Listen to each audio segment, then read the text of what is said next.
मित्रांनो, बरेच वर्ष झालं मी इंडियामध्ये नव्हतो. म्हणजे होतो. ज्यावेळेस मी गावाला यायचं, त्यावेळेस रानामध्ये काही नसायचं. तर यावर्षी मी गावात आहे काही प्रॉब्लेम्समुळं. तर आता मला शेताला आल्यावर आहे ना, इतकं खुशी होतोय, की आपल्या शेतामध्ये कसं पीक आहे, काय बघून. म्हणजे बघून बरंच वर्ष झालं होतं. तकरीबन मला 8 ते 9 वर्ष झालं होतं असं रानातलं पीक बघून. तर यावर्षी बघून आहे ना, खूप आनंद होतोय मला. मी तुम्हाला दाखवतो कसं आहे. हे बघू शकता तुम्ही बघा. किती मस्त आहे आपलं रानातलं. यावर्षी आहे सगळ्यात सुपर आहे. तर काही पीक वाटोळं केलं डुकरांनी येऊनसनी.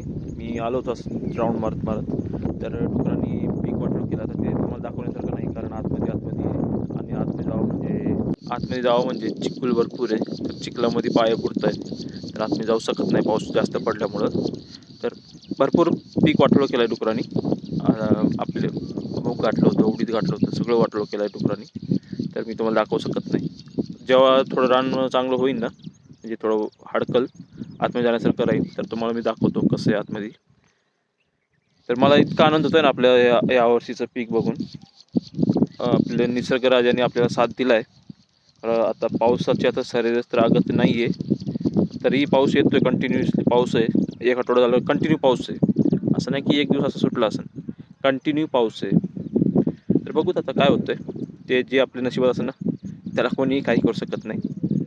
तर माझ्या चॅनलवर अगर कोणी नवीन असेल तर लाईक करा, शेअर करा, सबस्क्राईब करा. आणि असंच माझा व्लॉग बघण्यासाठी मला फॉलो करा माझ्या फेसबुक पेजवरती आणि माझ्या यूट्यूब चॅनलला. जय हिंद.